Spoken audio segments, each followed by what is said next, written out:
వస్తువుని చుట్టం దాటాలి, దర్శనం చేయటం మొదలుపెట్టాలి.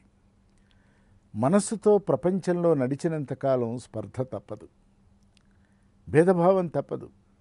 అది మనస్సు యొక్క లక్షణం. మనస్సుకి కలిపే శక్తి తక్కువ, విడగొట్టే శక్తి ఎక్కువ. ఆనందాన్ని అనుభవించే శక్తి మరీ తక్కువ, ఆనందాన్ని పంచే శక్తి అసలు సుమారుగా లేనట్లే. మరి ఏమున్నది? ఏది పొందినా స్వార్థంతో, సంకుచితమైనటువంటి ఒక భావనతో తాను మాత్రమే పొందాలి అనుకుంటూ ఉంటున్నది. ఇటువంటి స్థితిని దాటి వెళ్ళమంటున్నారు భగవాన్.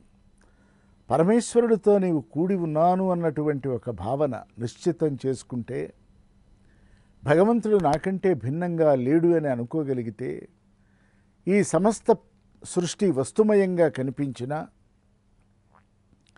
ఈ వస్తువులకి మూలము పరమేశ్వరుడని, అతని అనంతమైనటువంటి మహాశక్తి సృష్టిగా మారిందని, నిజానికి జడాత్మకంగా ఉన్నది కూడా నిజానికి చైతన్యమేనని, రాతి పొరలలోనూ నీరు దాగి ఉందని, శూన్యంలోనూ పూర్ణత్వం దాగి ఉన్నదని జీవుడు గమనించగలిగినట్లయితే అది నిజమైనటువంటి అధ్యాత్మ. మోక్ష మార్గం కానివ్వండి, ఆత్మానుభూతి కానివ్వండి, ఇవన్నీ మరణానంతరం వచ్చేటువంటి సుఖాలు కావు. మరణానంతరం నిజానికి ఏం లేదు. ఏదన్నా ఉన్నదేమో ఆ విచారణ వేరు. ఇక్కడే ఇప్పుడే ఈ క్షణమే ఈ వర్తమానమే నిత్య సత్య శాశ్వతమైనది గనక పరిపూర్ణమైనటువంటి ఆనందాన్ని పరిభోగంగా అనుభవించాలి అంటే వర్తమానాన్ని మించినటువంటి కాలం మరొకటి లేదు, మళ్ళీ రాదు. నిన్నలో నుంచి వర్తమానం పుట్టి ఈ వర్తమానమే రేపు భవిష్యత్తులో లీనమైపోతున్నప్పుడు ఈ కరగిపోతున్న, జారిపోతున్న, సంయోగం చెందుతున్నటువంటి ఈ కాలం వర్తమాన కాలం. వర్తమాన కాలంలో ప్రతి క్షణాన్ని ఒడిసి పట్టుకోవాలి, ప్రతి క్షణాన్ని ఆనందంతో అనుభవించాలి. ఆనందాతిశయమైనటువంటి ఒక దివ్య భావన మానవుణ్ణి పూర్ణుణ్ణి చేస్తుంది, పవిత్రుణ్ణి చేస్తుంది. అసంతృప్తి నుంచి తృప్తి వైపు, జిజ్ఞాస నుంచి ముముక్షత్వం వైపు, ముముక్షత్వం నుంచి మోక్షం వైపు, అంటే మోహక్షయం వైపు క్రమ పరిణామ దశలో ఇవన్నీ కూడా ఏర్పడుతూ దారులు మనకు కనిపిస్తూ ఉంటాయి.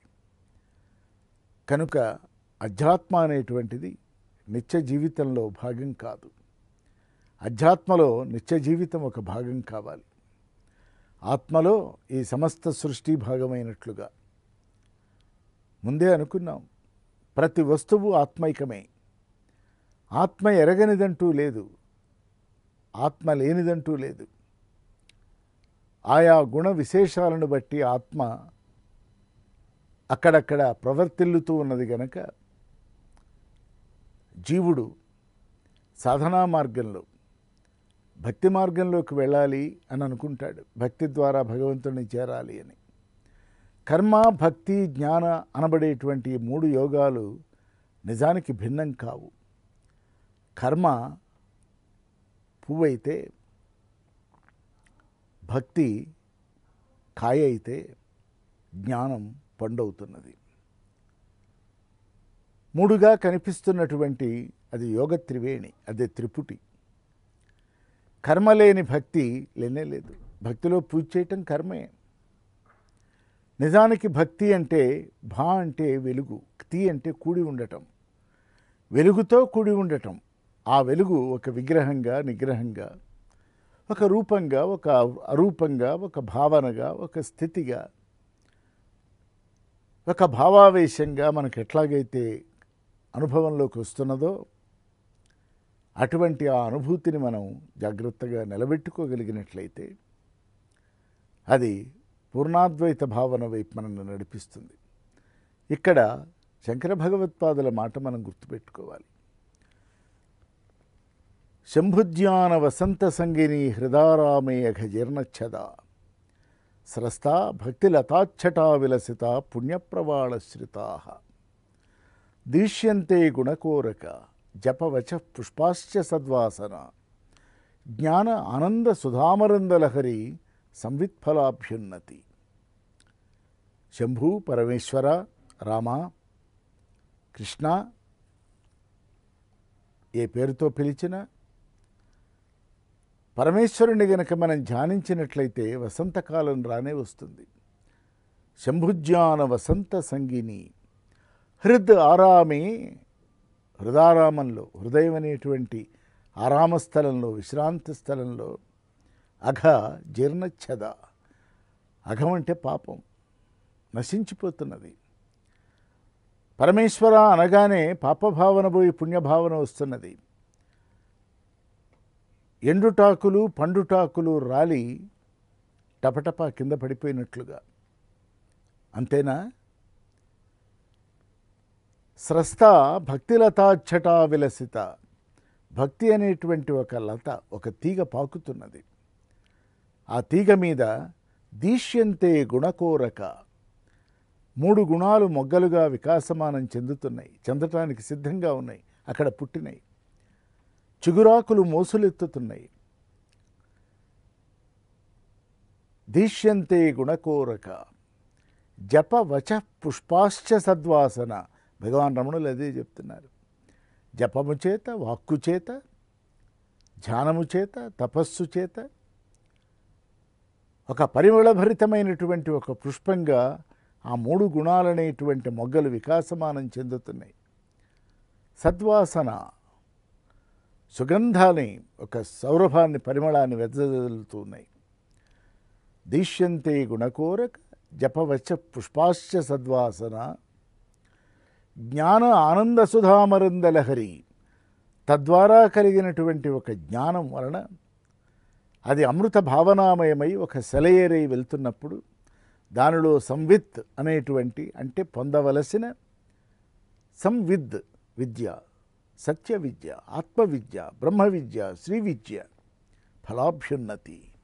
ఆ ఫలం మనకు లభిస్తున్నది కనుక పూర్ణ వికాసమానమైనటువంటి ఈ చూడటం నుంచి దర్శనం వైపు వెళ్ళి మనస్సుకి దానిని అలవాటు చేసి ఒక ఆత్మానుభూతిని కలిగించి ఆత్మానుభూతిని నెమ్మదిగా భక్తి మార్గం వైపు మళ్లించి అభేదమైన, అద్వితీయమైన, అద్వయ రమణీయ స్థితిలోకి వెళుతున్నప్పుడు ఈ జగత్తు కంటే నేను భిన్నం కాదని, జగత్తు నేను కలిసి నిజానికి పరమేశ్వరుడి కంటే భిన్నం కాదని, పరమేశ్వర దివ్య లీలావిలాసంలో ప్రతి అణువులో ఈ ప్రకృతిలో ఎట్లా పరిణామం సంభవించి ఋతువు వెంట ఋతువు ఏర్పడుతున్నదో నాయందు కూడా పరిణామం జరిగి క్రమాత్ నెమ్మదిగా ఒక వరుస క్రమంలో నాలో ఒక అభ్యున్నతి కలుగుతున్నది, ఒక విశేషమైనటువంటి వికాసమానం జరుగుతున్నది.